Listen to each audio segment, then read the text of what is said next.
Can you hear me, Angie? Hi there. Oh, okay, Fisher. great. By the way, this is audio only, so it says wants to show video.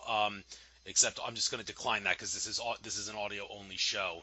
So please don't take Perfect. offense to that. That's just the way nature of reality radio is. Keeps the integrity of my radio voice if I keep it audio only. So great to have you on. By all means, send me unless you want to be like Dr. Claw from Inspector Gadget and keep your face hidden at all times. Please send me a picture of yourself so I can upload it when I upload this to YouTube. Double show here and all that. And by all means, tell me your last name as well, unless you just want to go by the name Angie, so I can upload that. It's Jangee, and then Westphal. All Westphal. So right. Jangee Westphal. Okay. And And then do you want me to send the photo right now or after we're done? after we're done. And Okay, do you good, have good, a good. Facebook account? I might as well friend you on Facebook as well. Yes, I have. It's under that same name, JangeeWestphal. W-A what? Yeah. Oh, W-A. Okay, I Just, see your just account. like West, Westphal. All right, I just With sent you a a friend T as in request. Paul. Great, great. Just send you a friend request. Well, you don't have to accept that Awesome. now. We can do it after the show. You said you kind of want to interview me. Of course, I want to interview I want both to of interview you. you a little bit Okay. because so that when we share this, to kind of help, because a lot of people ask, well, they don't know about your show. They don't know who you are. They don't know what you do. So maybe I could kind of start with that. How long have you been doing this Nature of Reality show? Since And what November. prompted you to do it, to start it? Since November 2013, and it was Greg Prescott of In5D who said I should have my own show after all those times that I had called into his show and given valuable information. Seemed like a very worthwhile radio show host to him. I did. So it was actually at his In5D Return to Atlantis conference in October 2013 where I officially decided once and for all, okay, I'm doing my radio show. Maybe the 99.9% quartz crystal sand on that beach in the Siesta Key Beach in Sarasota was the thing that gave me the ultimate kicker, spark plug inspiration for that. But purpose of my show, everything about the nature of reality regarding what it is and what it is not. And I always tell people, don't worry about your difficulties understanding the nature of reality. I can assure you that mine are still greater. That is why I am the host of this show. By the way, with that being kind of off topic here, since Jangee is coming on, didn't really know I was have two people. I was only going to go till 9 o'clock tonight, but I guess I can go till maybe 9:30 Eastern to compensate for the fact that I have a second guest on. So do you want to go till 9:30? Is that all right? It's okay with me if that's how we go. I mean, I'm open, surely, and we can just go with the flow. All right. Just yeah, we might run out of things to talk about, Right, because I had you on before, and I'm very good with a lot of the important topics one guest would discuss, and you know me, I mean, I don't say at the end of my shows anymore that I probably won't have my guest on again because I'm on a mission to get a different guest on every week till the day I die, but if I do ever let a guest on more than once, I usually give him an hour, but like I said, with Jangee on, I'll increase it to an hour and a half. Well, with that being said, you got any more questions for me before I start interviewing you? You can take as long as you need, I guess, to ask me all the questions you want. Okay, well, let's see. So I'm wondering, because I haven't had I've been traveling myself, and I'm always on limited internet, limited battery life, or no phone availability. So I haven't been able to follow your shows. I'm wondering kind of what the topics have been as of late, like the most predominant and that maybe get the most reactions or seem to show the most interest. Unfortunately, I don't really pay much attention to which topics I have been discussing the most and the least recently. But as far as topics goes, it's UFOs, aliens, conspiracy theories, astrology, numerology. What else? Debunking mainstream science, debunking mainstream media, or validating anything that they say is true, if they sometimes tell the truth, which is pretty rare, if you get my drift. And, Yeah, a lot of metaphysics and spirituality, more so than in the past. It was to a great extent a lot more conspiracy theory than I probably should have been doing when I first started doing the show. But that's actually changed over time. Over the course of time, it's been less of that stuff and more of the spirituality, metaphysical stuff, and more love-based and less fear-based stuff. Although I want to make it clear, I still want to continue talking about some of that fear-based, if that's the proper term for me to use, fear-based stuff, because, well, we do live in a duality-based matrix, and to not acknowledge that that stuff exists and to not do what you can to try to both expose it and put a stop to it for the sake of spreading more love would be new agey, and the new age suppresses the sacred masculine and puts people to sleep and turns people into lazy metaphysical bums. So, and I don't want that. So, but hey, as a consequence to the rising of consciousness of Mother Earth and the rest of the cosmos and the human race and all, more love, less fear talk on this show, and I'm sure that that's the way it'll continue for as long as this show goes. By the way, I had some unfortunate things go on. I was on Blog Talk. I eventually went on Capricorn Radio, with Edward James Swagger being the head of that. Decided to get off Blog Talk entirely after that because wouldn't cost me anything to be on Capricorn Radio. But suddenly Capricorn Radio went defunct, and the YouTube channel that it was on was gone, and Edward J. Swagger seemed to disappear off the face of the earth. Nobody could get a hold of him, including me. He did eventually reappear, and I, as well as a few other people, asked him, "Where you been? What the hell happened here?"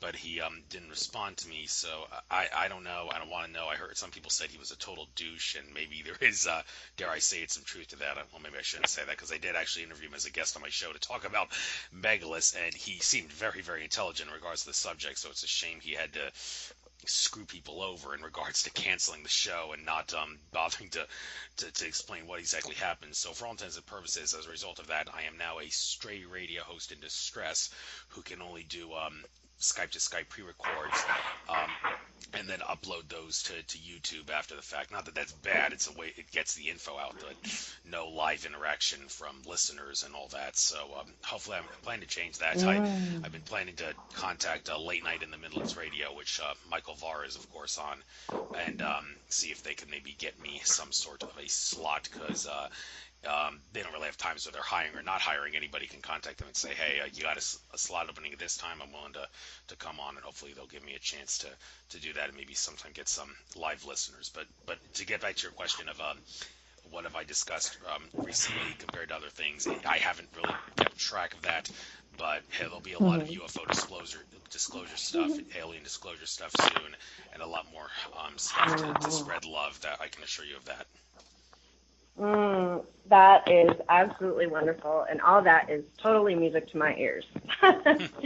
So thank you very much. Glad to hear that. Yeah, definitely. So let's see. That's about all I guess I have right now, other than I hope that you had a wonderful time while you were gone. Yeah, I was in Bermuda last week. Lost remnant of Atlantis. Oh, wow. Wasn't a vacation. It was a past life pilgrimage. I want to make that very clear, because Bermuda's a remnant of lost continent of Atlantis that did not sink.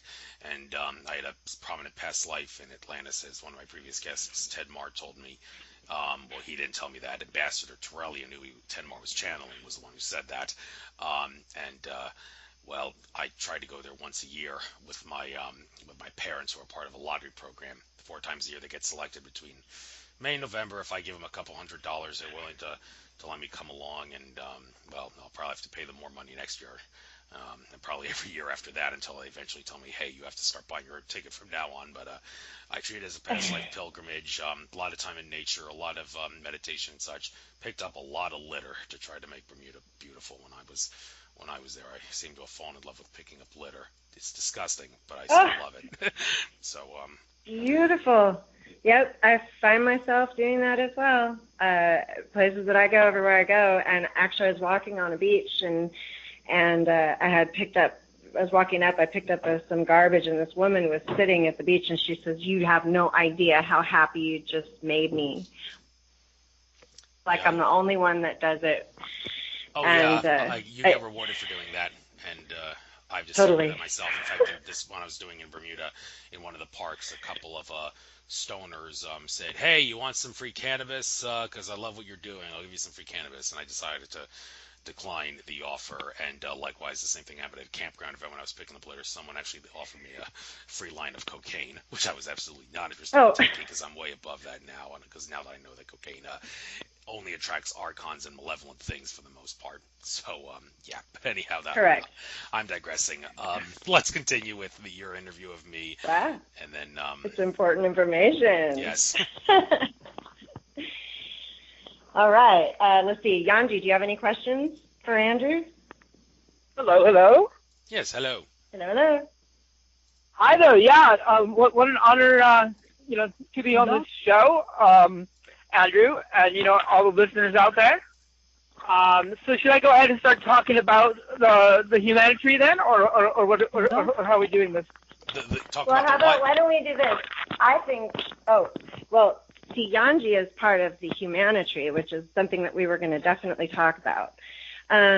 So I'm okay to hand it over to Jangee now if you want to, and then we can go from there. Yeah, if you like. So by all means, if this is the project you want to discuss and you want to make people aware of it, I'll let you do a sales pitch on my show about it. Well, even if you're not selling anything, I just call it a sales pitch anyway. So go right ahead. Well, okay, all right. Well. And Misty, why don't you and I put ourselves on mute while Jangee is talking? So you got it. Yeah, okay. Okay. So, hello. Yes.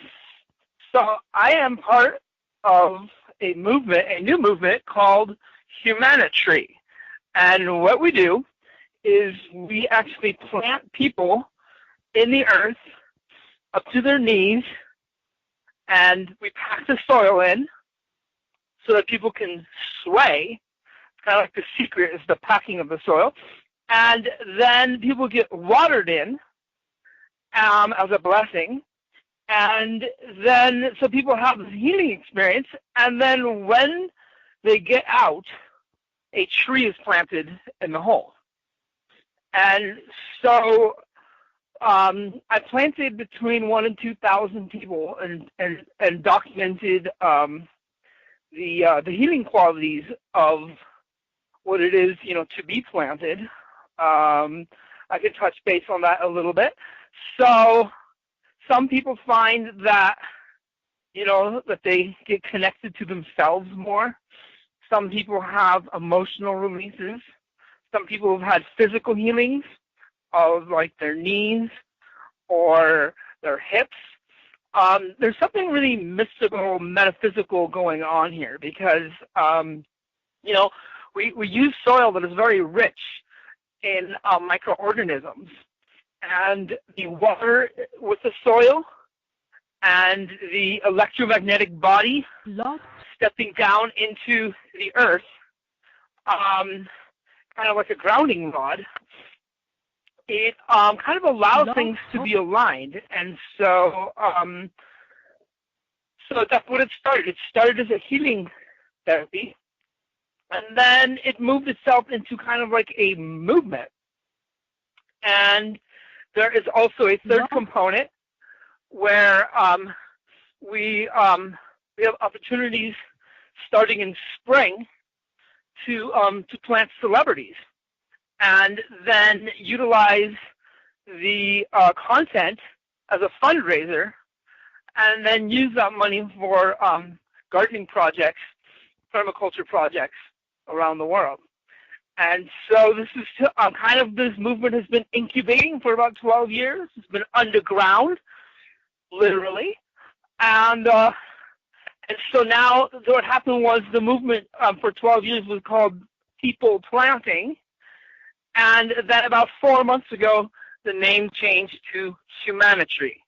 And obviously, we're forming a Humanitree Foundation. And obviously, the word Humanitree Foundations, or the words, sound a lot better than the People Planting Foundation. Actually, people get ideas that we're burying people to death.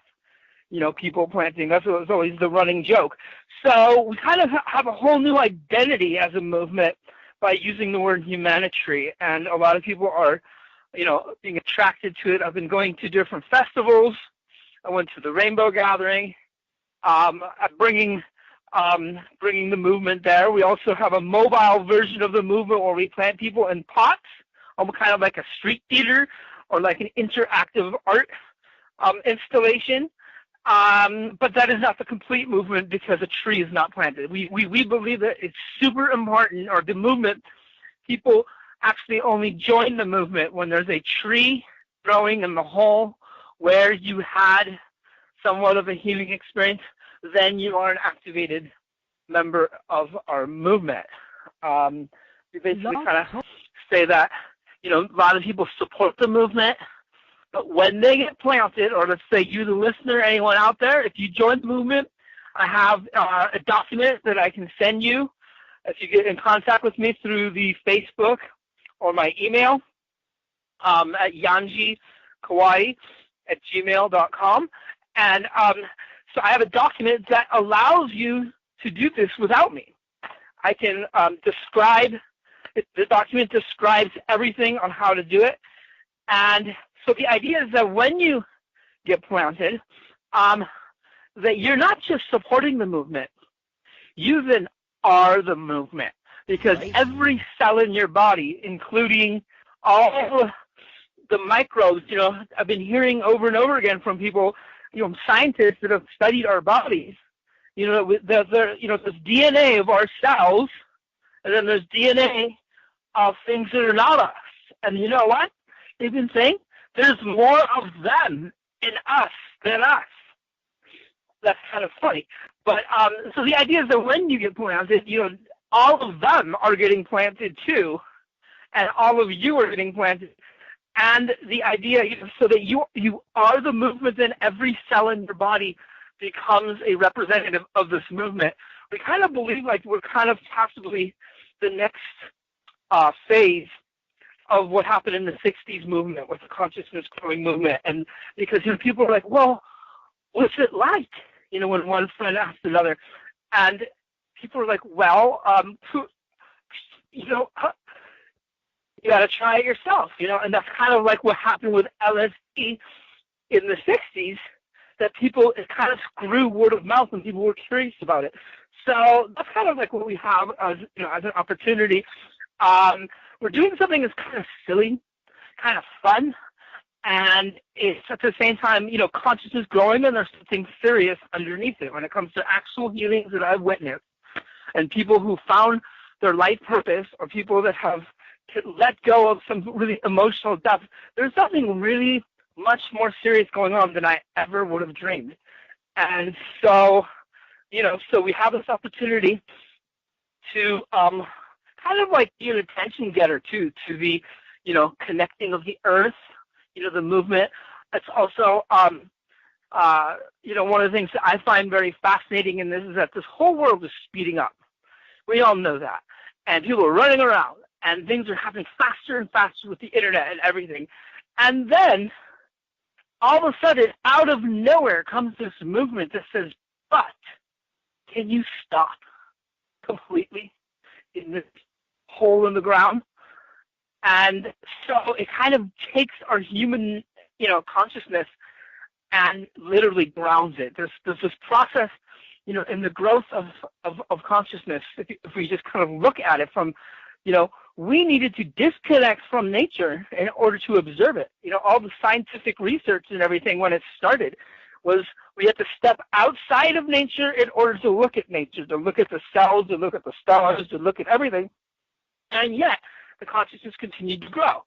And then, with this movement, all of a sudden, the consciousness says, well, I actually realize that I'm somewhat disconnected.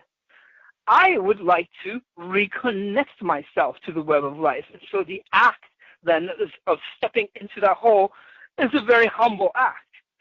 People who think that they're perfect probably will never do it. Everyone who understands that they have something to heal will be drawn to this, and it turns out that the celebrities of the earth, which are living a grandly different lifestyle than the most of us, have probably a bigger desire to do this than anybody because they understand coming down into the ground and grounding is what they're actually looking for. So that is what I was told by some producers in LA, that that we can organize the movement as a fundraiser as well, and that was kind of blew my mind at the time because I thought it was just kind of like, oh, we're having fun, we're planting people, we're healing people, but then what? A funding stream? All right, and then and that's kind of like one of the reasons why I had slowed down. So, but now we're kind of, it's growing, it's coming, coming up from underground, like I said. So I don't know if you guys have any questions about everything that I just said. Well, yes. Or if I just. I do, as a matter of fact. Well, first of all, aside from going into the earth knee deep to be, and then have a tree planted there, I mean, that kind of reminds me of kind of what I was doing in Bermuda, trying to go knee deep in the sand in the ocean, but that's grounding of a different sort. But then again, one might say, well, that's not necessarily a good form of grounding because sand is completely different from dirt. And when you're talking about like grounding, and it's kind of the same thing as with planting plants. You want to make sure the soil is fertile, because fertile soil is of a high energy and all that. And well, it would make sense to want to make sure that the soil is very well nutrient based. So what kind of precautions do you take to make sure that the soil that the person is getting planted in is of a good quality? And do you by any chance have any comments on my thing that I tried for the sake of variety in Bermuda, going knee deep in the sand? I do actually. So well, first of all, let me just address what you're talking about in Bermuda. A lot of people that I meet when I say this go, oh, you know what? The swaying and the having knee deep. Look, I've done this at the beach, and I'm like, yeah, yes, you have. And I said, yes, it's on the same path as what we're doing, and you are getting some of the health benefits of that swaying. There's actually a bone at the base of our skull, the top of our spine, that never moves. When we run, jump, swim, dance, it never moves. But when our knees are locked in, some PhD therapists told me about this, this bone has an opportunity to move, and then the deepest form of emotional release can take place. Trauma, people who've been totally traumatized. Because I'd ask these therapists, how come some people just start crying, like unbelievably, more than crying, having a massive release? And they explained to me that, this is possibly, what could be happening. So the swaying part, yes. And then, you hit the nail on the head. It is not the fertile soil. Also, we want to kind of look at when you're planted, believe it or not, in the back of your mind is a running joke is, well, what if a big wave comes right now? It is not an environment in that spot where the complete relaxation can take place. And then back to the microbes and the really rich soil that, if you look around the beach, it's barren. And so, no, you can't plant a tree right there. It's not going to grow unless it's a mangrove. And so the way that we basically get good soil is that we basically, basically buy the soil from people that, have made the soil in a good way, and, there's really never, ever been a negative reaction to the soil. And people always ask me too, when we're at festivals planting hundreds of people sometimes in the same dirt, ooh, what about all the gooey stuff from all the other people? Well, honestly, the amount of quadrillions to quazillions of organisms in that soil, they take care of it. Not only take care of it, it's just like there is no such thing as the soil getting bad. It's something that we use basically just really good soil. We make when I go and get the soil, I will inspect the smell of it. I will, there's kind of like a range of soil that works.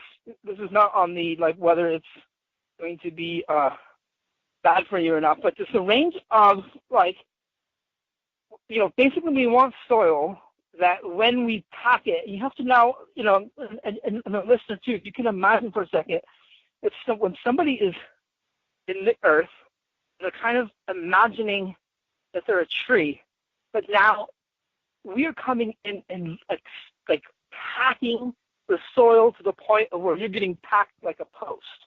Some people say, "Oh my gosh, that's claustrophobic," and that is something that people need to work with. And so anyway, so once the soil gets packed and all these molecules come together around the legs, it's like you literally become one with the earth. You kind of lose feeling of your legs, and you have this amazing support that you've never felt before. Feeling of supported, and then what happens is there's somewhat of a universal sway pattern where people test swaying to the left a little bit, to the right, and when they realize that they're supported, they start stretching it, and we kind of call that tree yoga as well. And so like at the rainbow gathering where I brought the pots as an installation. I used Happy Frog soil, or I'll use some of the bagged up soil, or I'll mix some of my own soil, or go to a place where they're making soil, and as long as it's organic, I think it's just absolutely wonderful. The one thing we'll never use is toxic soil. So that's just a matter of sourcing it. You know what I'm saying? Like anyone that wants to get planted, all you have to do is just use what we call as good, luscious, rich soil. And so then back to so we want the soil to be packable. I was describing the packing. And so, but at the same time, we don't want to pack it too much, which would be more like clay. Clay would get packed, be heavy. Loam gets heavy too, where once you want to get out, you will not be able to pull yourself out. But luscious, rich soil for gardening, you kind of use your legs and knees and kind of go in a circular motion, kind of open up the hole a bit. And our goal is always that the person can pull themselves out if they don't have like a pre-existing injury on, somewhere on their legs or something like that. But basically that the soil, the proper type of soil is the soil that basically gives you support and allows you to pull yourself out when it's done, which is actually, an amazing stage of the whole process is the pulling out. It's like, when people get massages and people pull along like their feet or hands and they're pulling the energy out, kind of like it's part of the massage process. Well, the earth is doing that. It is holding you in for a bit as you're pulling out, and so there's some energy that's actually going up and down right at that moment. And so, and then, people always ask me too, well, I'm going to get, stuck there. And it's actually freeing, because if you close your eyes and lean forward and put your arms out, it actually feels like you're flying. We've had people go to the other side of the planet while they're unplanted. And now I'm wondering, what makes me wonder, are trees actually, traveling to other places too? Do they see more than just the environment around them? There have been a lot of studies that have come out in the last couple of years, about how trees communicate with each other through the roots of the mycelial network. We've had also, I saw some, amazing work on how microbes touching the skin, that scientists have found that certain microbes work as or more powerful than Prozac in a antidepressive nature. So, when someone gets all stressed out, and then mom or dad or whoever it is, goes and gardens, and they come back with a nice, relaxed smile on their face, well, they've gotten a nice dose of those microbes. I don't know if you guys have also heard of the work that has been done, the earthing work, where people take their shoes off and are connecting with, where that's supposed to help our electromagnetic field. Well, obviously, the getting planted is working in that direction as well. So does that kind of answer your question about how if the soil would be a problem or not? Yes, it does. And also in regards to how to ground better, I've heard some people say, well, in the spirituality community and such, that there's just some people who just aren't grounded. And some might think, well, how hard can it be to ground? I mean, is it not as simple as standing barefoot on dirt, or if it's too cold outside, using a walking stick? Well, many assert, well, no, it's not that easy. There's a lot more to grounding than just that. It's an art in many ways, and I'm sure that you're familiar with this. So for those that think it's as simple as standing barefoot on dirt or using a walking stick and don't realize that it's an art, it's not that simple. Could you explain perhaps how it's not that simple from a scientific standpoint? Yeah. Okay. Well, you know what I would like to discuss, which kind of like when you were talking, it kind of reminded me of actually how this idea was born for me, and how it is that it came to me. So what it was I was working in the permaculture community and just gotten my certificate design course. And so the last thing the teacher said was, when you go out there and design these gardens and landscapes for people that are, sustainable and stuff, remember, it's the people getting involved that makes the design work. Because if the people who own the land, the people that live on the land, if they're not involved, when you leave, they won't take care of it. And they won't even eat the food. And so it was kind of in my mind. And then I was part of a group called Planting Earth Activation at the time in Sebastopol, California, that I helped found. And we were a group of people that we didn't want to protest the world anymore. We didn't want to demonstrate. We wanted to change the world. We sat one night all the way till dawn trying to figure out what it is we could do. And finally, at dawn, when dawn broke, we figured it out. We said, we're going to give away gardens in our community for free. We'll grow the seeds. We'll get the soil. So we evolved the way we were knocking on people's doors. Two people would, and would say, hi, how you doing? We're part of this group called Planting Earth Activation, and we noticed in your front yard here, there's some lawn. Would you by any chance like a free organic garden here? And if the person said, yes, I would, then we would whistle, and the entire crew was waiting around the corner with all the soil and the plants and the tools and everything, and we would put the garden in. And that grew into block parties where 8 gardens were put in at once. So I was in this mode of helping to organize what we call these planting parties. It's a garden party, it's a work party. And I was at a healing retreat, and not retreat, but a place at the healing center. And one of the guys needed help in his garden. They had, some of the members that lived there had plots. And I said, well, you know what? Let's organize a mini planting party. And I mean, and so, we were going to do this on a Sunday at noon. And it was, I think it was like on a Friday afternoon. And I'm telling people about it after saying, hey, would you like to come at noon? We're going to have a little bit of music, a little bit of food. We'll be gardening. And this one guy I met, he says, I understand what you're doing. It sounds really good. Meet some new people, plant some plants, eat some food, listen to some music. But there's something about me where, he says, I believe that there's something twisted with my magnetic field. And when I sit next to a plant for too long, I can actually start to see the leaves wilting.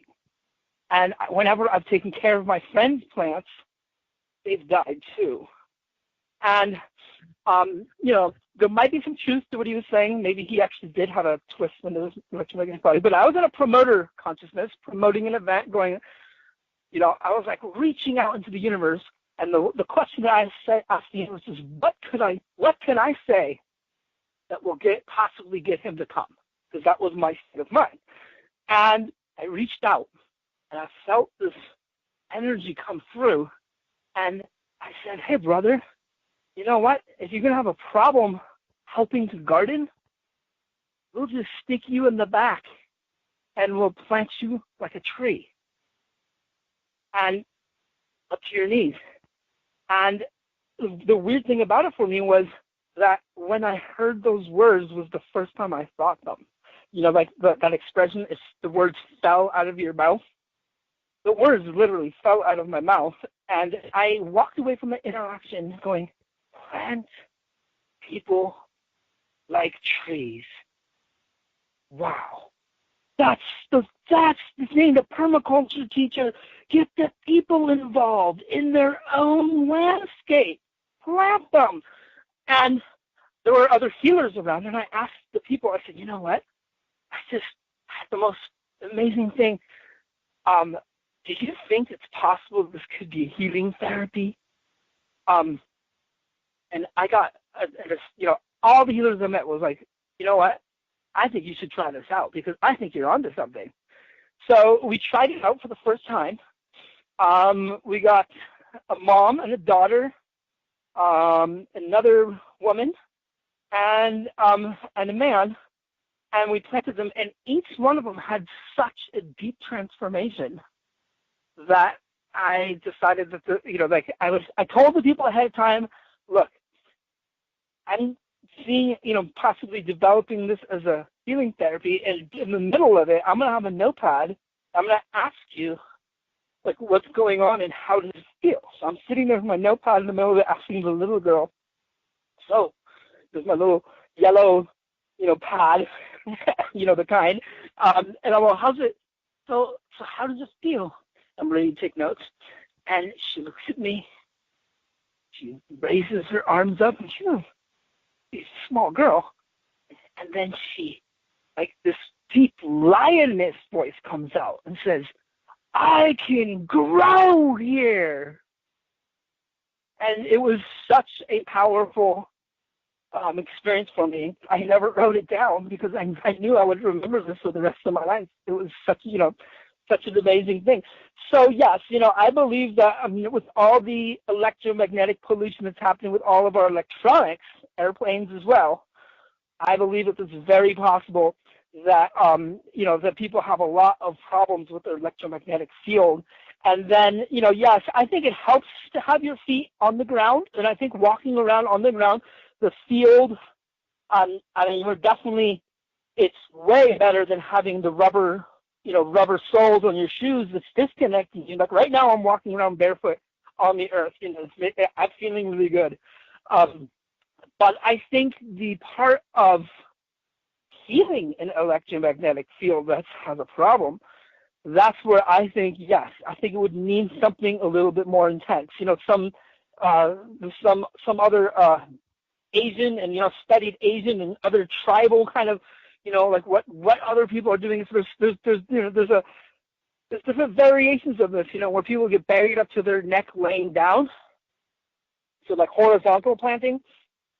And, there's a lot of toxins that are also sucked out through the skin. And then the idea, the reason why we like the knees is because, for one, it's the swaying. The swaying is just so awesome. Especially, if you're having fun and there's music playing, you're swaying to the music, you're kind of dancing in the wind. And then for our elders and for the people who are disabled in wheelchairs, we have planted people because, you see, when you plant people to the knees, if you put a pillow or even no pillow, if a person sits down, the whole becomes a chair. So we've had elders that definitely cannot stand for that long. They don't have the energy for it. So I bought a nice big pillow, and I said, you don't have to stand. Well, what? I thought I have to stand. Well, no. Come and sit down, relax, and then stand up when you want, and so it's a nice, a nice moment too of getting a photo, especially when the water comes in. And so I'd like to kind of also address kind of like that not only is this healing, not only are we like connecting with the earth, but it is almost also of this like a cosmic art form that is, about nourishing humanity. So what I believe, like in my journey with this, what I've become to understand is that, if we put nourishment towards humanity before all the other problems that we have, if we strengthen humanity, we will have the strength, the unity, and the strength to deal with all the problems and then some. If we're divided and fractured, we will not have the energy to deal with the problems that we have. So in permaculture, they also kind of have a term or a saying that says the problem is the solution. And the way that works is, let's say your neighbor has some cows, and the nutrients there's so many nutrients coming out from the cows that it's polluting your land. Well, if you look at that problem as a solution, you can plant something that really wants a lot of nitrogen. And you can have bioremediation with mushrooms or something. And so then you're using this problem, you're changing the consciousness from the problem as a solution to something else. And so, in this world, I definitely can say the human being is the problem in our world that we live in and that we're creating, and we are the solution. And so the idea of promoting the human and exalting the human to be in a photo and to be expressed and to be interviewed while they're planted is awesome. And then when the water comes in, we can even make a symbolism of how water is spirit. And then we can also kind of extrapolate and say, wait a minute, so this water is nourishment coming in. This person is a representative of humanity. Since we all of us are part of humanity, when you get planted, you in fact are planting all of humanity because you're part of it and you're representing. And so then when that water comes in, it can also be extrapolated that that all the projects that need funding in this world should or volunteer work, energy, that the water comes in and this nourishment towards humanity, that we can say, strengthen all the projects now that are doing good things, for feeding people, for medicines, for cleaning water and everything. So there's a lot of symbolism, with the tree of life, more on a spiritual, non-religious side, but just the tree of life, that we're promoting life and we're promoting a tree and the humans connecting with the tree. I believe that there's a quantum connection between the person. This is non-scientific. This is not what I've researched from other people.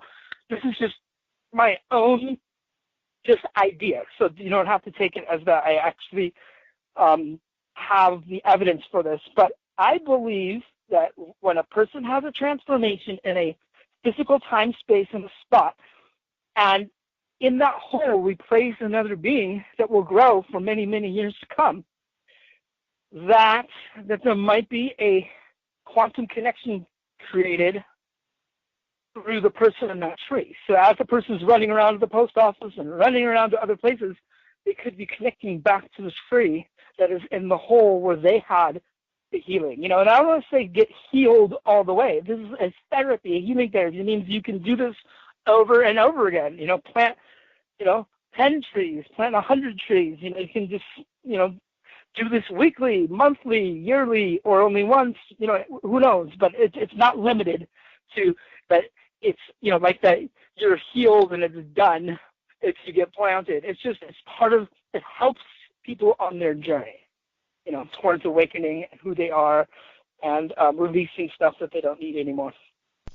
So, Thank you. Yeah. Also wanted to ask you about how do sunlight and water factor into this? I would have to think doing it on a sunny day is better than a cloudy day. Are there maybe exceptions? And also doing this on astrologically significant and numerologically significant days and times. How does that factor into your work?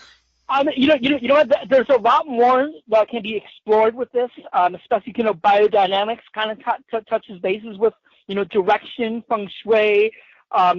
There's also we're gonna kind of moving towards having maybe some essential oils that represent trees. So if somebody says, I really connect with spruce tree. Okay, here's an essential oil that you're gonna smell that oil. So working on with numerology and working on certain days, that can just all enhance it, but it's not going to not work when when it's not on that one special day. And kind of similar to when people tell me, well, I don't know if I want to plant a tree right now because the best time to plant a tree in the Mediterranean climate in California, where I'm at, is towards the winter time. When it's the rainy season and we're in the middle of summer, this is not the time to plant trees. And then, I worked as a landscaper for many years, and that is somewhat true that it's maybe better to plant trees in the fall and winter time. But you know what? You put a drip on it, and you put water into it, and that tree, as long as it takes a little more energy to care for the tree that when it's young, with a watering system, it will grow. And we planted tons of trees in the summertime as a landscaping company. And so so basically, cloudy days. I'm not really seeing so much difference. Because like you still get vitamin D on a cloudy day. There is still some sunlight that comes through. The only issue that I've run into was people physically not really being inspired when it's cold, or when it's cold and the water is ice cold. We've actually gotten around that. People planted at the dead of winter when it was freezing. Not freezing, we were freezing, but it was cold out. Really cold. Is heating up the water. So when the water comes in, it's nice and warm and feels all nice. So we've been able to kind of work with it a little bit, but I would have to say that less people feel inclined to want to put their legs into the soil when it's cold and rainy out. That would just be like, I don't know, I'm not gonna really do this right now. But it is overcomable. You could have an umbrella, you can set up a shade structure that holds off the rain, you can heat up the water if someone really wants to do it. It's definitely not impossible. So basically what I'm saying is just like, okay, let me back up a little bit too. So we actually have never, in the entire life of me doing this, have never charged a person one cent. You could imagine, because we're spending quite a bit of energy bringing the soil, the time. This would be worth at least $100, if not more, when it comes to like mud baths and all kinds of stuff. But you see, I've been involved with the Native community, and one of the things they taught me was that you don't charge for ceremony. They work like a lot of work to these ceremonies. Every ceremony they've ever gone to, not $1 has ever been charged. Now, you can give as much as you want to the medicine men. They need money for gas. They need money for stuff. But what they believe is that if you charge for it, then only people that have money can come, and not the people, everyone. And so I kind of have found that, since we are initiating a prayer, that we're kind of grounding the person, that this is ceremonial. We're doing a modern day new ceremony. What's also very kind of amazing about it was for the longest time, I'd always let people in as long as they want. I'd never cut it off. But after like the 100th, the 200th planting, I realized everybody's coming out at about 20 minutes. Something completes itself in about 20 minutes, 20 to 25 minutes. And to me, that's awesome, because that's where I realized we might actually have a mass movement. Because if I told you, in the 17th hour, you're going to feel it. You have to wait 17 hours not many people. They're going to be some, those tough ones, but not. It would never be a mass movement. But the fact that we're talking about 20 minutes, to me is amazing. That people step into the hole. 20 minutes from the point of the hole being dug. Like if it takes a little bit longer to dig the hole, the process, the whole process might take an hour or whatever. But you step into the hole, the soil comes in. People pack you down. People decorate the hole with abalone shells to kind of make it all look nice. You start swaying around. You start learning about the swaying. You get watered in. Part of the process that we've always done is we give people 3 to 5 minutes where everyone who's not planted, either energetically or physically, vacates the space so that people can feel it.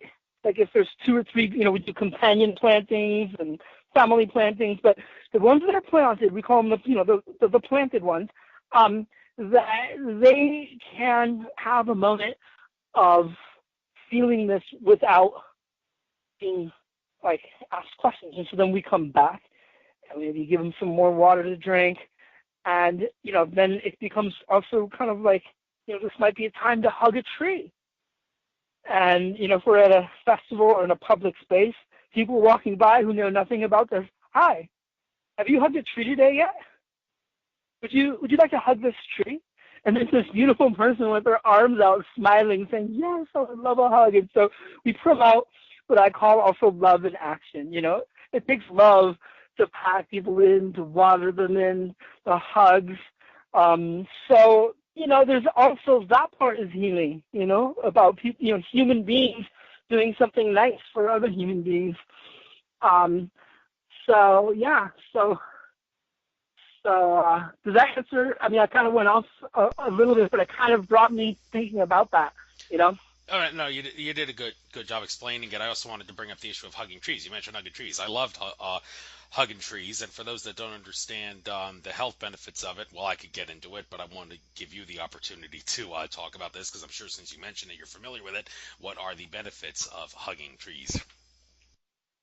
Well, I was taught by a medicine man. So just so people can, people need to just basically, if people say hugging trees is good, or if people say, oh, it's kind of weird or it's bad, is well, you just you just got to try it out. And if it's for you, it's for you. And if you like it, you like it. I'm not going to say what other people should do. What I am going to say though is that this amazing medicine man down in Mexico told me one time and said, look, the next time you have a problem, that you have emotional issues, you have carrying other people's energy or something like that, he said, find a tree and you're not just going to hug it. What you're going to do is you're going to take your navel, right? That's right at your belly button, right? And you're going to touch the navel to the tree. And he said, you will find if you do that for a couple minutes, the tree will actually absolve you or help deal with your problems. I tried it out, and I must say, I'm sold. I mean, I just through the experience of it. You can also do the same things, putting your navel on the earth, but it's a little different because the tree's alive. But the idea is, we're kind of going off on the theme of a person's the tree. Have you hugged a tree? I mean, they're still hugging a human at that point, and so there's a lot of human to human hugging, and then the funny thing too is when a person's grounded like that, if they touch someone else, the other person starts grounding. The hug could actually be, surrogate grounding, because it's kind of like if you look at an electric fence with the grounding rod stuck in, the grounding goes all the way around the fence in order for the electrical current to pass through. And so yeah, this grounding. There's a lot, and to be honest, is that like there's still going to have to be a lot more scientific research in this. As much as that I've been doing this for 12 years, it is still brand new. I mean, and that's one of the things that people like about this movement too.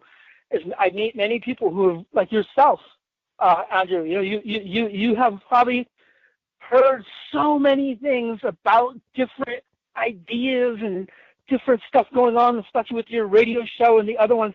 I bet you haven't heard of this, other than doing it in the sand, but actually someone formulating it into the microbes and the rich soil, and literally becoming a tree, So it kind of, it's, oh yeah, and then so back to the ceremony, the idea is that this is somehow formulated for the present age.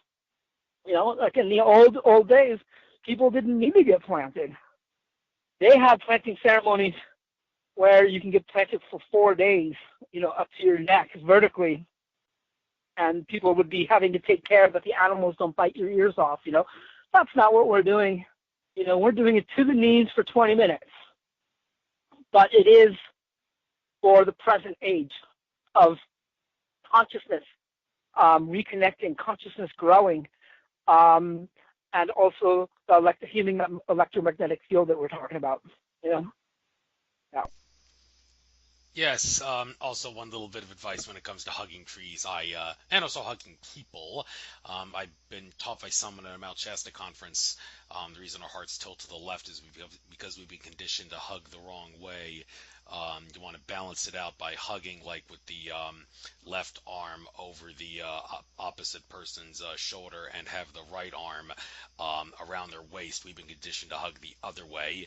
So if you don't have anybody to hug, just hug trees using that method, and your heart will balance out. That's kind of off the subject here a little bit.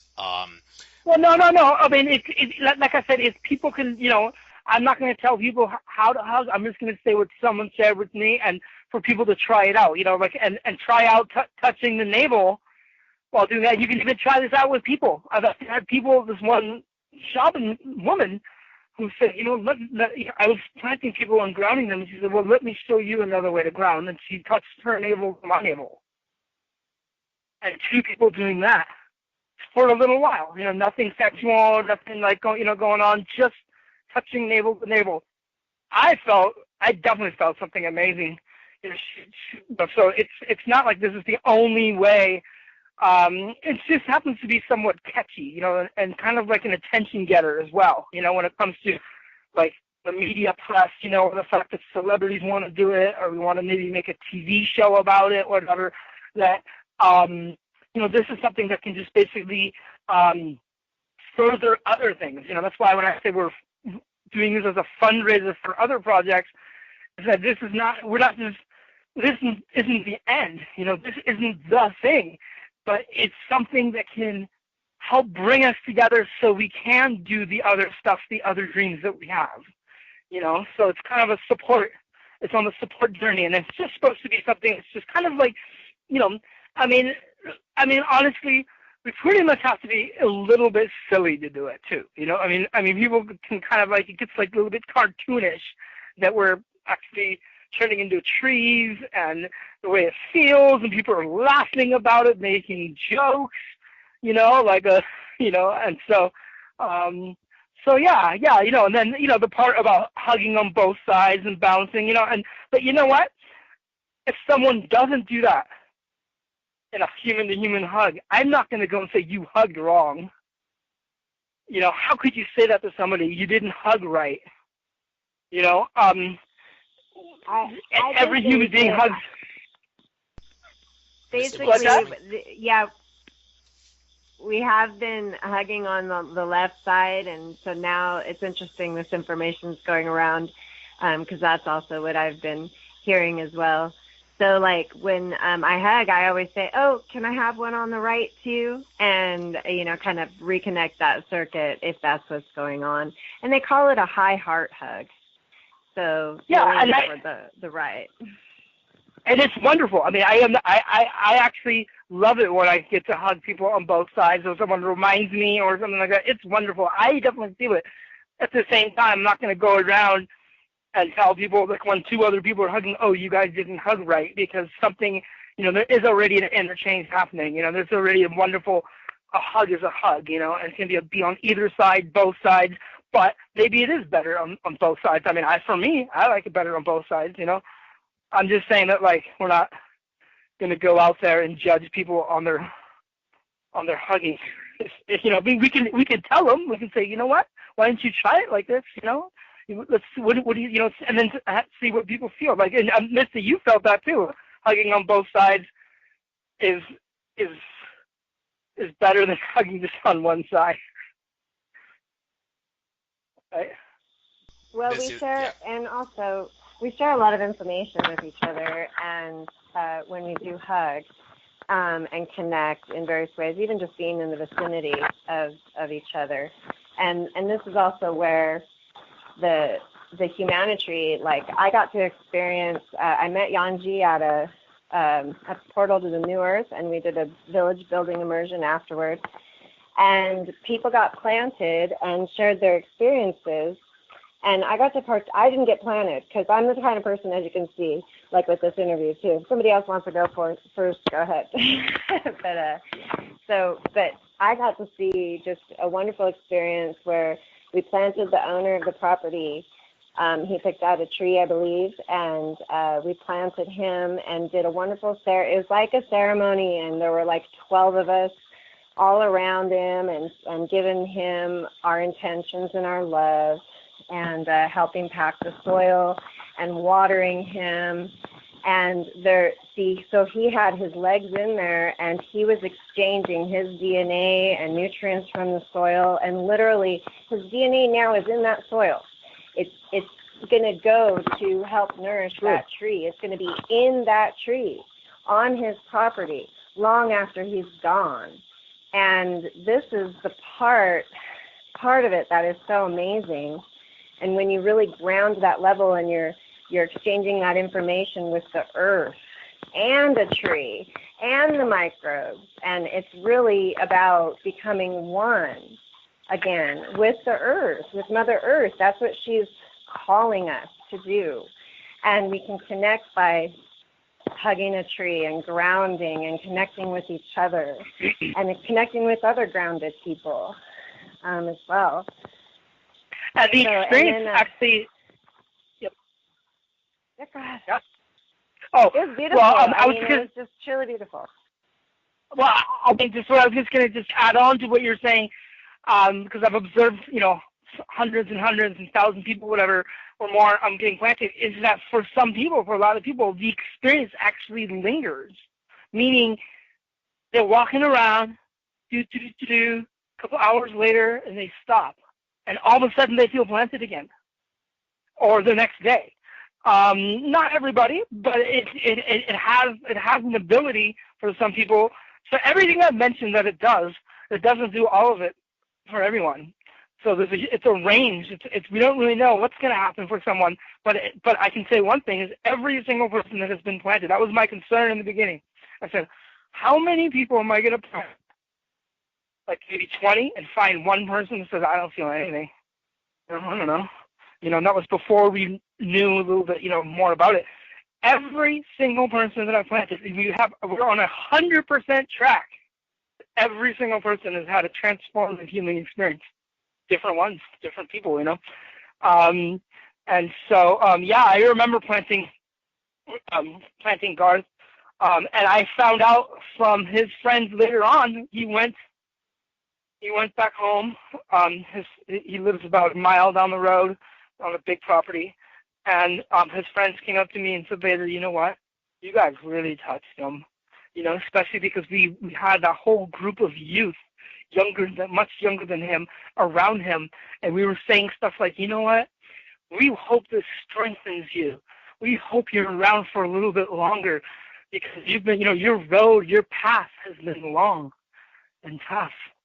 And we're here to promote, your well-being, And so he definitely definitely had that, and that was a really that was a little bit. We did more ceremony in that planting than I sometimes do, and something I wanted to touch base on just briefly, and then maybe we can Misty, you had some other stuff you wanted to talk about too. I want to talk about two more things. One is I just want to say about the ceremony. Okay, so I can come in with the sage. I can come in with a little drum. I can come in with a prayer. But what actually works better, like a permaculture gardening design. Remember we were talking earlier about people designing, being involved in their own design for their garden, that it's more meaningful.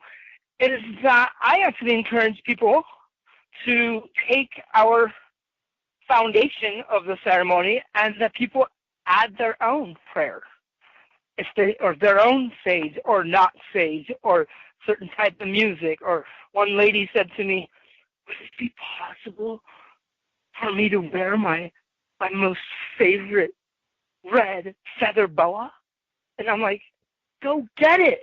But this is before she was planted. And so she was planted, exalted, other people playing music while, playing a guitar while they're, so I really encourage people to do this.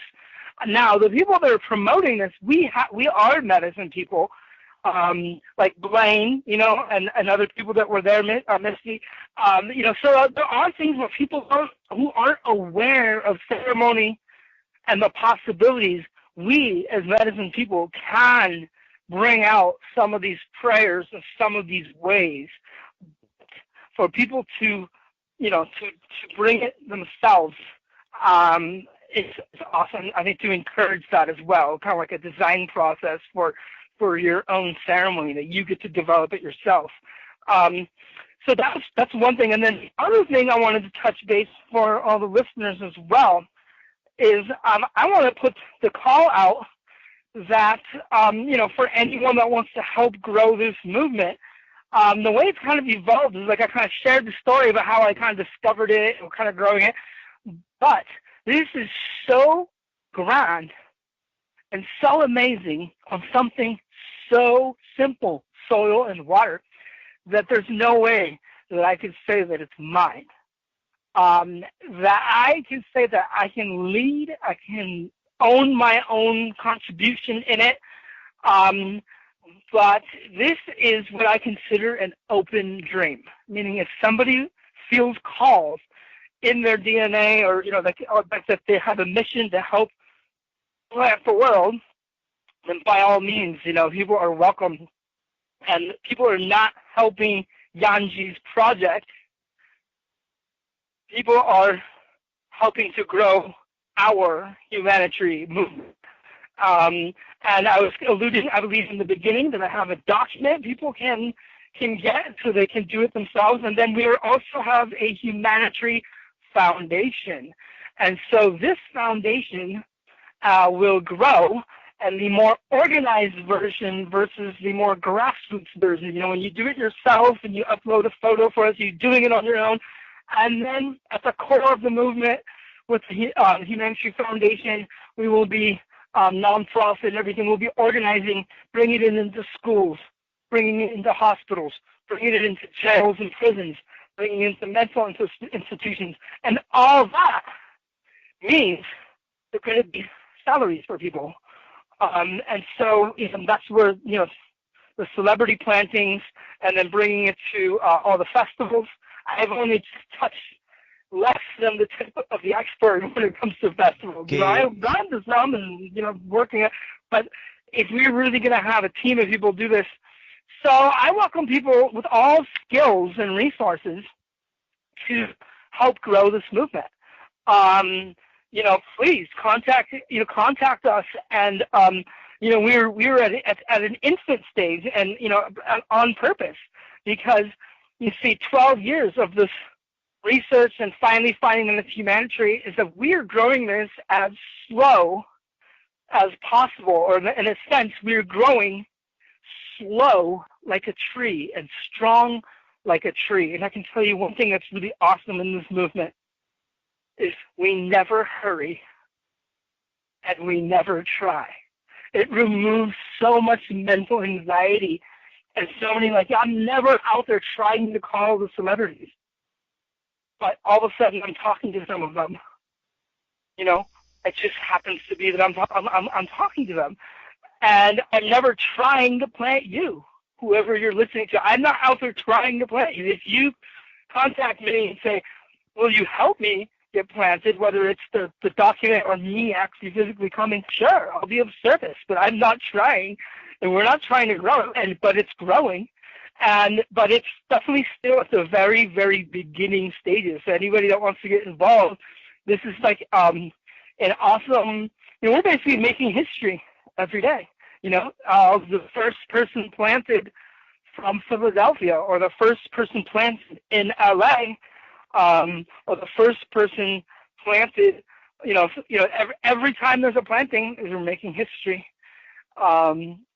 So I do have one thing to say. About 12 years ago, I got to plant one celebrity, and that was none other than the godfather of the funk music. It was a very strange name before these two presidents were president. George Clinton, but he was born with that name. And he's a big black man. And I had the great opportunity of planting him in LA.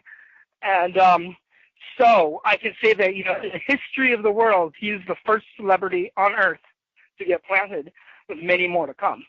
And so, yeah, so so I want to leave the note on, on this involvement, like getting involved, like, the two ways, doing it yourself, and we would love a photo, of course, or a photo, just because it's just kind of like we're growing a movement, or getting involved at the core of the movement with our, Humanitree Foundation. There's like tons of stuff to be done, organizing, especially if we're going to make a TV show about it, especially we're going to possibly also have a script and making a full-scale motion picture movie involving how the humanitree is this intergalactic phenomenon. I've been, like we're going to take it into a whole fantasy science fiction realm with the spiritual masters being involved and everything.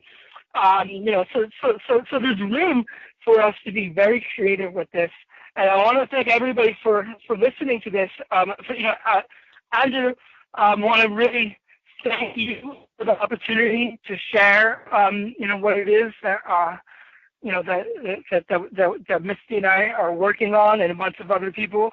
It's, so early on that this opportunity just to get out, even if one person contacts us, it's awesome. We're so happy to find, the other organizers in this movement. So really thank you, and really awesome radio program you have here, and just being so open to, to this kind of new, kind of different kind of information. And so I'm going to turn it over to Misty then. And then I guess I can either stay on and listen, right, or what? I guess you could stay on if you want to chime in for something. Misty, since Sure. I'm going to give like maybe the last 15-20 minutes of the show to you now, because it seems like your friend's gotten all the glory, but I want to give you the chance to have some glory here at the end, because after all, you're the one that requested to come on again. Since we're talking about the subject of trees, I want to talk about for a moment the subject of poverty consciousness, because like in our first talk, we talked about overcoming fear, and this poverty consciousness thing, well, one reason I'm discussing it is because Lisa Renee seems like for the first time in like months, or maybe even over a year, she uploaded a video to her YouTube channel called Poverty Consciousness. I'm looking forward to listening to it, especially since I seem to have had a little bit of a poverty consciousness mentality myself, and some people have tried to assure me that that's not really such a good way of going about life, and trees of all things seem to tie into this. One example that I give is they say be very careful using paper products and all that.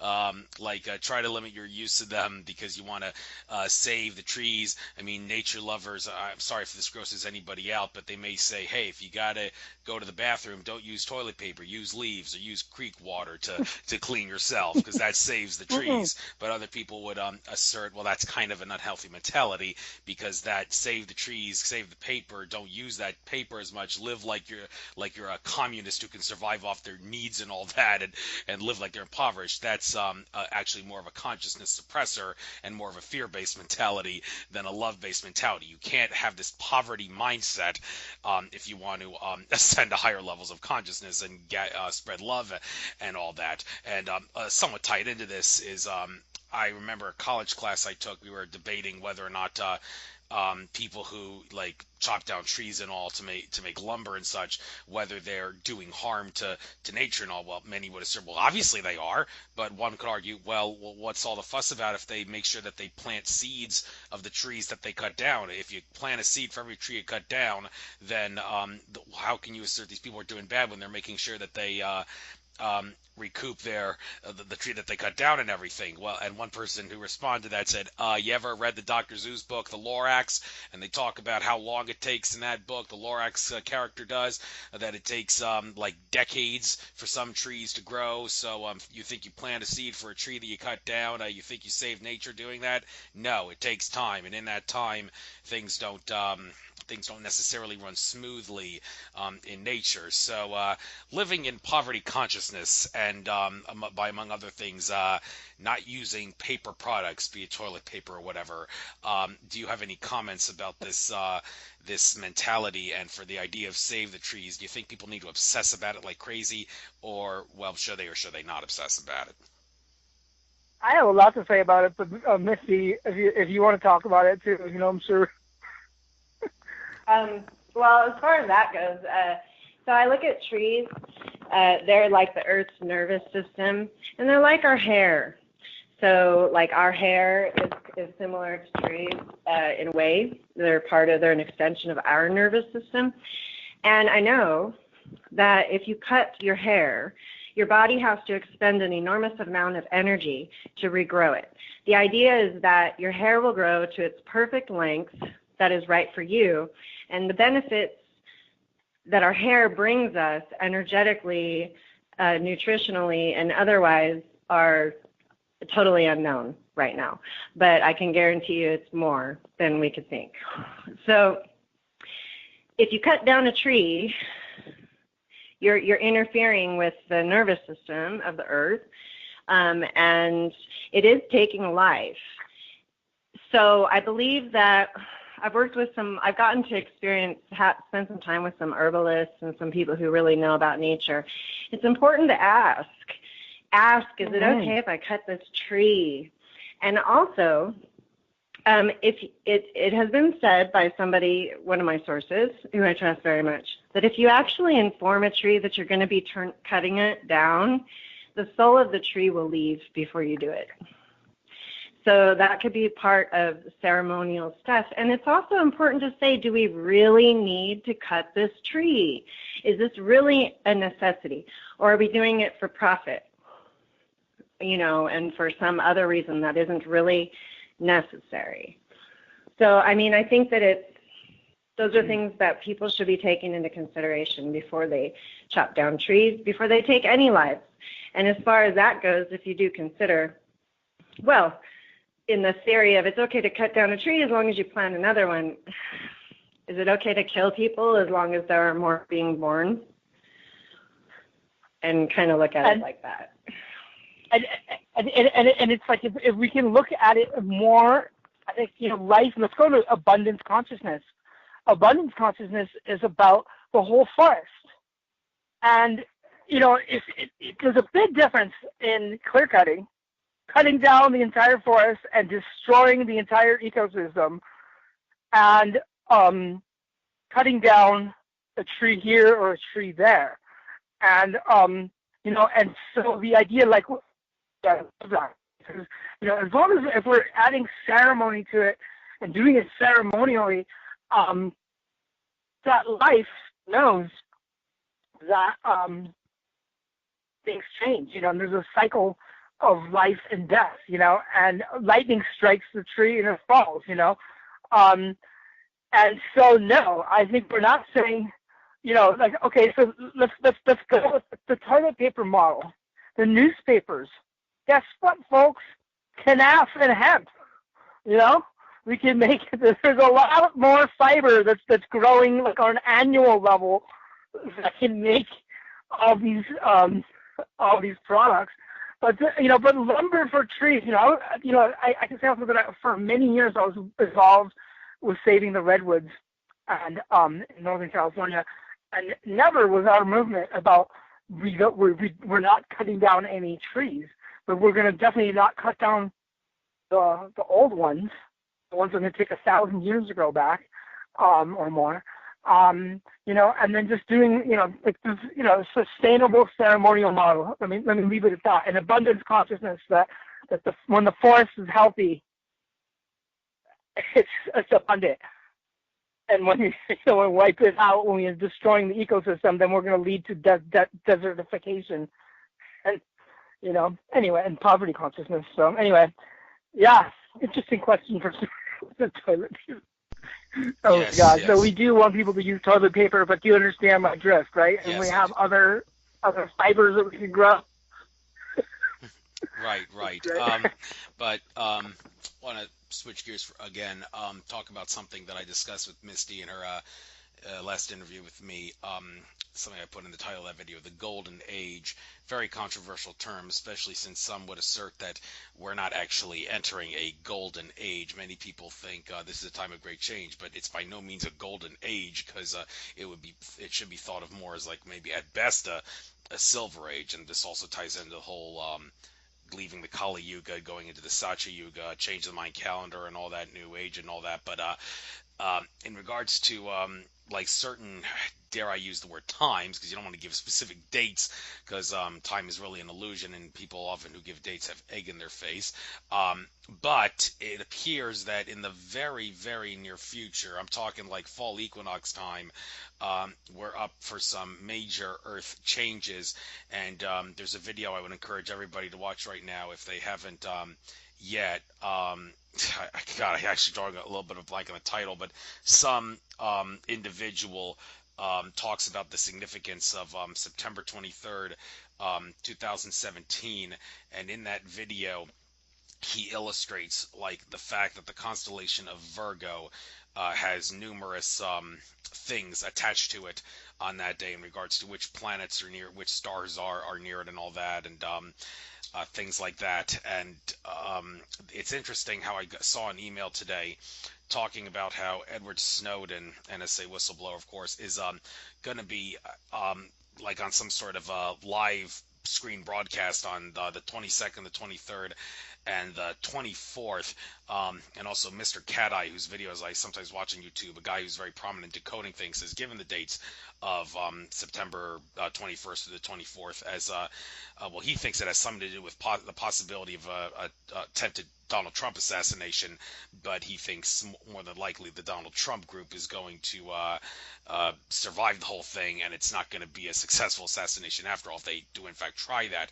But getting back to Snowden for a moment, as much as I love the guy, I've kind of been losing my patience with him, because back in the early summer of 2016, I was at a conference that Ted Marr gave, where some guy was talking about how insider sources of a very high-level spiritual consciousness nature have relayed to him and others that Edward Snowden and maybe a few other whistleblowers were planning to release some really, really deep secrets, in particular some stuff about 9/11 that would actually suggest, okay, yeah, you have no choice but to accept, the world has no choice but to accept that it was an inside job because, well, here's the evidence that proves it, and we're going to show it. And, well, it's been quite a while since the late spring, early summer of 2016. I say a while, so I might debate that. But the fact that he hasn't released this information yet, even though they hinted at that conference that it would be sooner than by now, especially since 9/11 anniversary just passed, is kind of driving people nuts, including me. And I can't help but wonder if maybe because of the significant Virgo alignment and the birth-giving significance that it's going to be in regards to birthing our new consciousness and all that, that Snowden's he's not going to be the only one talking at this event. There's going to be a lot of other people. That plus like what he might release, what he might say. Maybe Mr. Cat Eye will get vindicated after all in regards to the stuff he's talked about, and of course the fall equinox consciousness rising thing. There's been a lot of videos talking about how it's a very significant date. The fall equinox is, I believe it's on the 22nd and not the 23rd. But anyhow, we're not really in a golden age, many would say. It's more of a silver age. But anyhow, this date of September 23rd, there's definitely going to be something big coming down. So, Misty, since you like talking about the golden age, or if that's the proper term, do you have any comments on maybe how the upcoming very near future may have something to do with us moving into some sort of a new age, be it gold and silver, bronze, or whatever? Well, I like your. I would see it more like a silver age as well now at this point. But I would say that I think what I was talking about, or maybe what's become more clear, is that we can experience heaven on earth. It is a state of mind. It is about your frequency, law of attraction, what you're putting into your visual field. Whatever is coming, which would be some point in the future and is not our now moment, if you're of the highest frequencies, you don't need to be concerned about it. And I mean, what I do from where I am is I see a lot of us holding a lot of space for a lot of chaos that could happen. But we are trying to be grounded into the earth and to share the light, to share the love. One conscious person who is of high vibration, of the love vibration, has the ability to affect 7,500 people around him or her. And a lot of us have been taking this trip. We're all traveling around, going to different places, far places that we're being called to go. That's the earth calling us to go there and to ground in there and to share our energies there. And I noticed Jangee mentioned the Rainbow Gathering. I went to the National Rainbow Gathering as well. I'd never been to one. I've done quite a few festivals over the last several months. In fact, I've been traveling since May. And I have seen some of the most amazing beings, people. I had places, nature, trees, sunsets, sunrises. It has been truly, it shows me that heaven on earth is indeed here. It is indeed here. It depends on your frame of mind. So I went through some extremely challenging times in my life, and I set out in May after trying everything I could to heal, going to counselors, going to doctors, taking medications, doing whatever I could, reaching out. I changed my diet. Meditation is important, but at least having some sacred space and time with what I'll just call your creator is so important to get the downloads, to get the information, to feel like you are in a state of peace. We can be peaceful, we can be loving, and law of attraction is very, very real. And what I have seen over the last 5 months is all of us kind of just going with the flow, trying to heal up our crap. A lot of it is ancestral work in this lifetime and what they'll call other lifetimes, which in the scenario where, we are really all one. We are all connected. All of your relatives. You've got the DNA of all of your relatives, hundreds, thousands, millions. And they have stuff that's going to come up in your life now to be healed. Everybody's here. This is a very big party, so to speak, but it is about healing ourselves, healing each other, healing the earth. Healing the earth. When you get that connection with Mother Earth, That is the ultimate oneness, and you realize how there is no separation from any of it. We're all connected. When one is harmed, all are harmed. And when one is helped, all are helped. And so there's a massive movement right now of, I'll just say, highly conscious people, light workers, light raisers, vibration raisers, energy healers, sound healers, music healers, amazing Reiki masters. There's so much you can do with ceremony.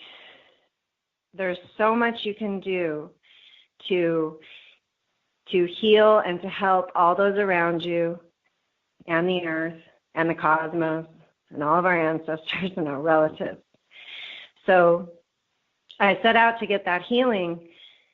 I came across some amazing beings, Jangee being one of them, and the experience with planting yourself. We also, I want to say that I don't know if you know what a medicine wheel is, but it's a wonderful experience to participate in a medicine wheel. So if you ever hear of one, you're at a festival or whatever, and somebody says, we're doing a medicine wheel, I suggest you hightail it over to where they're doing a medicine wheel, because that is another communication and connection with the earth and the sky and everything in between.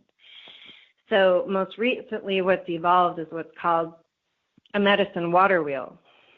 And I've been blessed to be able to participate in the creation of a couple of those. And these medicine water wheels there's over 400 all around the globe, and they're all connected to each other. Why? Because the people who participated in one went off and participated in others and took that energy. And we bring water. We have water carriers. They bring water from all over the world, put it in the center of this medicine wheel. After you build it, it takes people to activate it. And you do so by being in that wheel, by building and collecting all the stones that's going to make this wheel, by putting your intentions in what your hope is for, your intent for the outcome of this wheel. We bring men and women participating together, praying for what they want and what their hope is. So this wheel is connected all around the globe to like 450 other medicine water wheels. There'll be far more being built all over. They don't have to be that big. And I'll send you some pictures too. And basically what everybody's praying for is, especially now with all the weather, hurricanes and everything going on, is we're praying for the water to be moved to where it's needed from the places where it's not. And we pray to calm the hurricanes and calm the tornadoes and whatnot and lift them back up. And I'm telling you, there is tremendous power in prayer, because we have thousands and millions of beings, if you take into consideration our ancestors and all the spirits of those who have lived and died. They're cheering us on because there is a golden age coming, and we are bringing it in. And it's about love and peace and learning from our mistakes. We know what doesn't work. We've gotten to learn what does not work. The system in this way does not work. So hopefully, as whatever happens after the 23rd and after the next big date, because I always see them as portals. I see them as we're going to get ready to go through something, another shift, whatever it is. And I know the last ones, they're never like what we expect. It is done on an energetic level, experienced in your reality afterward, through the people and places and people that you come in contact with and the places you go and the things that you see. So that's what we're doing. And I feel I'd love to combine the medicine water wheels at the events where, like Jangee will be. I think we could take the water, that could be another step. We can take the water from the medicine wheel that's been gathered from all around the world and water the people And then this is all about we are all one. This is how you can feel it, and it's important, and it's what's needed for us to understand. We're supposed to be caretaking the earth and helping each other. And it should not cost money to eat. If you don't have money, you should be able to eat and have a roof over your head and a place to be, a safe place to be, and clothes on your back, no matter what. So I see big things coming next year, especially. There'll be many more festivals happening. I just participated in Unify in New Mexico at the Chi Center.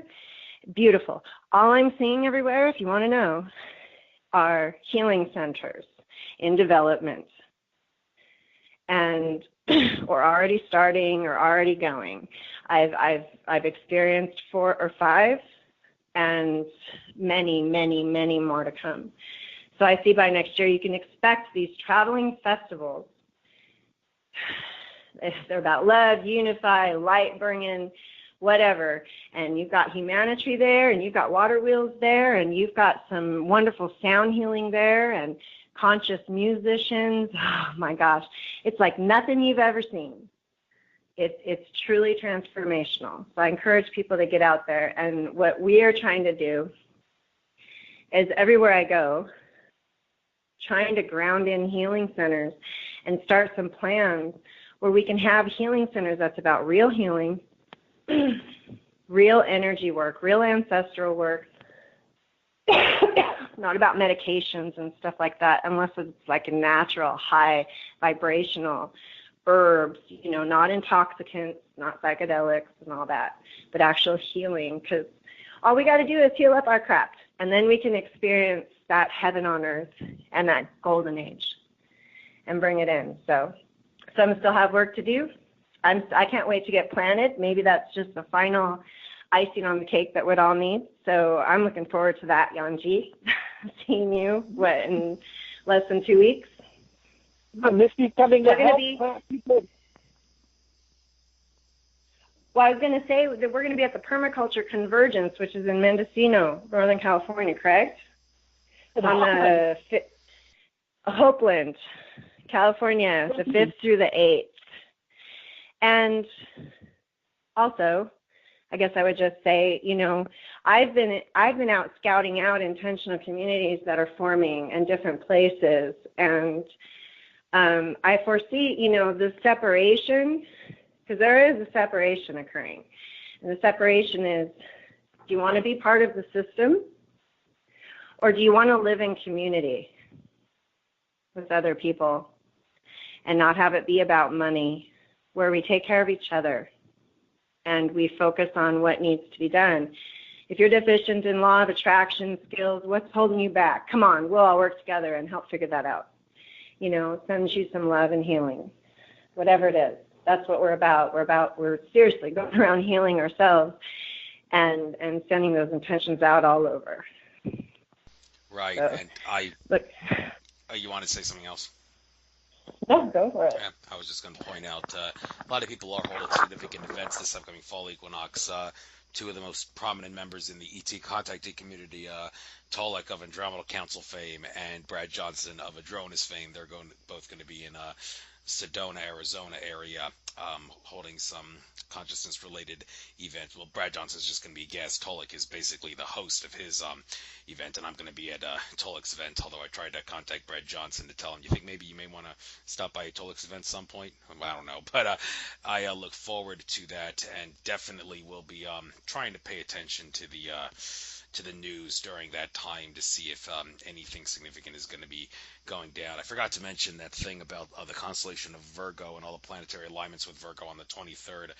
Those in the Christian community have also talked about how that incident with Virgo and all is going to be a book of Revelation, biblical prophecy being manifested and unfolding. So, I mean, a lot of people who aren't Christians would raise their eyebrows at that, but the guy who actually did that video I referenced that I encourage people to watch, he's actually a Christian pastor of sorts, but he's not like a downright strict dogmatic Christian pastor. He's very open-minded, very consciousness-oriented, and believes there can be connections made between the Christian faith and metaphysics, unlike some other Christians who see that metaphysics is spiritual opinion conflict with their Christian faith. This guy's not like that. So, well, whatever goes down, I look forward to it. Have fun at the events you're going to, permaculture event. Let me just say, you know, how they talk about, you know, sometimes in the ET contact community and stuff, a lot of messages that come down about healing ships, that after contact or after disclosure, there'll be healing ships, and people could go spend time in the healing ships for days to weeks to months. And what I'm telling you is we're building the healing ships, and they're on the earth. So that's something that has become very clear to me throughout this process. Yeah, there's different types of healing ships for sure. It doesn't have to be a ship that goes above the atmosphere. It can also stay down here on Earth, or even down below the surface of the Earth if you want to consider Hollow Earth Agartha entities as ships of sorts. But hey, I'm kind of digressing like I often do on my show. But it was great having you on. By the way, even though I said it'll go an hour and a half, it's been almost an hour and 45 minutes. But hey, one last thing before I guess we call it a night. Misty and your friend, sorry, I'm drawing a blank on your name. I'm dreadful with remembering names, even though I'm not so dreadful with remembering a lot of other things selectively. How do you pronounce your name again? I'm sorry. Jangee. Jan. The J is pronounced a Y. Jan. G-E-E. Don't know if I've ever heard anyone with that name before, so please don't blame me for not remembering it, even though I've had you on for the past hour and 45 minutes. So, Misty, Jangee, get on anything you like, give out your contact info too if you want, and then we'll call it a night. Yep, I'm going to send you the document. I'm going to send you my contact information through Facebook. Right. Okay. And, well, basically, you know, Jangee is one of the people and projects that I was seeking out to be part of the 128, the We Are the Solution 128, which basically what it's turning into is I'm looking for these kinds of conscious projects, humanitarian projects and others, and they just basically get the 128 stamp of approval. You know, I like to take a look at them, see what they're about and so on, and give them an approval. So that's basically, if anybody is doing anything and they're ready to go live with it, they write about it, or they do blogs, or they write books, or whatever. My Facebook page is We Are the Solution 128. Feel free to come on there, talk to me, share your stuff. I'll most likely support you. And I love you, and thank you for having this platform for us, and I'll probably send some more kind of stuff like this your way if you enjoy it. By all means, very, very much would look forward to that. I'm very open-minded to a lot of things. So, pleasure having you on, Jangee and Misty. I'll try to upload this. I'm going to be doing some things this weekend, so I don't know if I'm going to have the opportunity to upload this to YouTube until maybe Monday night. But I will do that. I'll probably send you the link after I do that. Try to spread it far and wide on social media platforms and such so people get to hear this. And, well, I wish you the best of luck in everything you do in the future. So, namaste. Enjoy your night. Enjoy your trek for that infinite consciousness. Pleasure having you on. Take care now. All right. Thank you. Okay. Bye-bye.